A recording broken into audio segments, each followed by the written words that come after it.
जगदीप धनखड़ का जो इस्तीफा है वो तो महज एक संकेत है। असली फिल्म तो बाकी है, या यूं कहें कि अब तक तो आपने ट्रेलर देखा था, मूवी देखनी तो अभी बाकी है। जो झटके अब इस्तीफों के लगने वाले हैं, उसके बाद आप हैरान रह जाएंगे कि ये बीजेपी का मास्टर स्ट्रोक है या फिर क्या खेल है कि इतने बड़े दिग्गज नेताओं का इस्तीफा आखिर कैसे दिलवाया जा रहा है।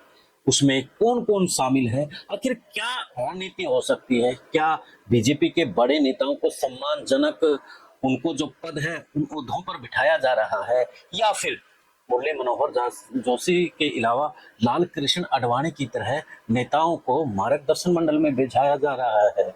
तो क्या कुछ है प्लानिंग। प्लानिंग को छोटी तो है नहीं। 2029 के चुनाव की स्क्रिप्ट लगता है अभी से लिखनी तैयारी शुरू कर दी है। तो दो तरह की जो स्क्रिप्ट है, एक तरफ 2029 की तैयारी नजर आ रही है, तो दूसरी तरफ बिहार के चुनाव की तैयारी नजर आ रही है। तो समझते हैं कि ये बिहार के चुनाव की तैयारियां हैं या फिर ये 2029 के चुनाव की अभी से तैयारियां हैं। क्या अगला जो इस्तीफा है वो अमित शाह का हो सकता है, नरेंद्र मोदी का हो सकता है? क्या उपराष्ट्रपति पद की जो सीट खाली की गई है वो अमित शाह के लिए की गई है? ऐसे बहुत से सवाल इस वक्त राजनीतिक गलियारों के साथ में मीडिया और सोशल मीडिया के प्लेटफॉर्म पर घूम रही हैं। तो हम भी निकालते हैं उनका विश्लेषण कि क्या वास्तव में अमित शाह का भी इस्तीफा हो सकता है, या फिर जो मंत्रियों के ऊपर सवाल उठ रहे हैं जिनके कारण से बीजेपी में कहीं ना कहीं और बदनाम हो रही है, उनका इस्तीफा लिया जाएगा ताकि नरेंद्र मोदी वहां पर सेफ रहे। क्या कुछ खेल है, समझते हैं। उससे पहले आप भी कमेंट करके जरूर बताना कि क्या लगता है कि अगला इस्तीफा अमित शाह का होगा, या फिर नीतीश कुमार का होगा, या फिर जो उप सभापति है हरिवंश नारायण उनका होगा। कमेंट करके जरूर बताना।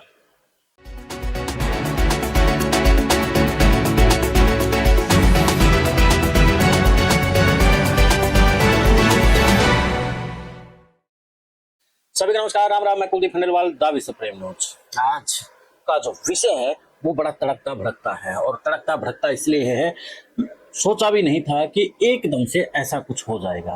वैसे बीजेपी जो करती है ना, वो एकदम से करती है और पूरे देश को हैरान कर देती है। पहले भी जैसे प्रदेशों के सीएम जब बदले गए थे तो एकदम से चौंका दिया था कि ऐसे कैसे हो सकता है। गुजरात के सीएम के साथ हरियाणा के सीएम की जब नायब सिंह सैनी की ताजपोशी हुई थी, तब हर कोई हैरान और परेशान हो गया था कि एकदम ये कैसे हो गया। ये बीजेपी है भाई, कभी भी कुछ भी यहाँ पर हो सकता है। हर कुछ यहाँ पर पॉसिबल है, इम्पॉसिबल कुछ भी नहीं है, इम्पॉसिबल कुछ नहीं है। तो अब जो खबरें मिल रही हैं वो एक तरफ नीतीश कुमार को देख रही है, तो दूसरी तरफ अमित शाह को देख रही है। नीतीश कुमार को लेकर के हम विश्लेषण पहले भी कर चुके हैं और बता चुके हैं कि नीतीश कुमार को उपराष्ट्रपति इसलिए बनाया जा सकता है क्योंकि वहां पर जो अति पिछड़ा वर्ग है और कुर्मी जो वोट बैंक है उसको साधने के लिए नीतीश कुमार को उपराष्ट्रपति की सीट पर बैठाया जा सकता है। और इसके साथ में जिस तरीके से विरोध अब बीजेपी में होने लगा है, और वन नेशन वाली जो बात है, वन इलेक्शन वन नेशन वाली जो बात है, अब एक धड़ा मजबूत हो जाए, उस मजबूत धड़े को अपने पास बैठा लो और उसका जो पार्टी है उसको अपनी तरफ ले लो, तो अब वो चीजें आसान हो जाएगी। तो एक तरफ ये एजेंडा बताया जा रहा है जो इस वक्त वायरल है इस बात को लेकर। दूसरा अब अमित शाह को लेकर के बताया जा रहा है कि अमित शाह को उपराष्ट्रपति बनाया जा सकता है। ये बड़ा झटका होगा वैसे देश की राजनीति के लिए। उनको सम्मानजनक जो ओहदा चाहिए, इससे सम्मानजनक ओहदा उनको हो नहीं सकता है। 2029 के चुनाव में नरेंद्र मोदी का जहां दूसरा रास्ता अल्टरनेट के तौर पर ढूंढ रही है आरएसएस, तो नरेंद्र मोदी का रास्ता है जो वो कौन सा होगा, क्या राष्ट्रपति बनेंगे, वो बात की बात है। लेकिन जिस तरीके से अभी अमित शाह को लेकर के चर्चाएं तेज हो गई है कि अमित शाह को उपराष्ट्रपति बनाया जा सकता है, तो अब यह भी कहीं ना कहीं बात खड़ी हो जाती है कि अब पूरा सिस्टम बीजेपी का बदलाव होगा। जिस तरीके से मैंने अपने भूमिका में बताया था कि किस तरीके से जो मंत्री है कैबिनेट के जिनके ऊपर आरोप लग रहे हैं, उनको उनका भी इस्तीफा लिया जा सकता है और उनकी जगह दूसरे मंत्री भी आ सकते हैं। यानी कि इस्तीफे का दौर अब शुरू हो सकता है और देश में उठ रहे मुद्दों को धकेलना। अब जैसे मुद्दा सबसे बड़ा ऑपरेशन सिंदूर था और जस्टिस का मुद्दा था, ऐसे बहुत से मुद्दे थे। बिहार के चुनाव में सर का जो खेल था, इनके पूरे मुद्दों को अब बैठा दिया गया चारों ओर, सिर्फ अब जगदीप धनखड़ की बात हो रही है। तो इसी तरीके से मुद्दों को भटकाने के लिए भी इस्तीफाओं का दौर हो सकता है।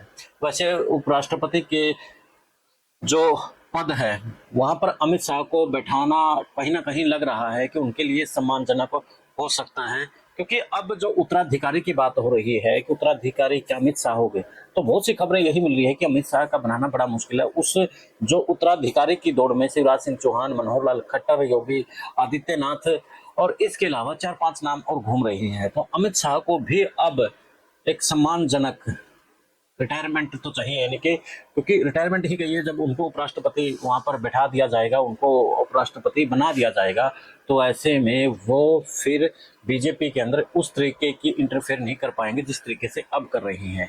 यानी कि उनकी जो चाणक्य की भूमिका है, वो चाणक्य की भूमिका में कोई और दूसरा खड़ा हो जाएगा। सवाल बहुत है कि उस चाणक्य की भूमिका में कौन आएगा। क्या वास्तव में उपराष्ट्रपति के तौर पर अमित शाह आने वाले हैं या फिर नीतीश कुमार या फिर कोई और ही खिचड़ी पक रही है। खबरों के लिए देखते रहिए विश्व प्रेम न्यूज, जुड़े रहिए, आपको बताते रहेंगे कि देश की राजनीति में असल में हो क्या रहा है। जुड़े रहें और कमेंट में आपका जवाब साथियों जरूर देना। चैनल को फॉलो, शेयर और सब्सक्राइब भी कर लेना। मिलते हैं फिर एक नए मुद्दे के नए विश्लेषण के साथ। जय हिंद, जय भारत,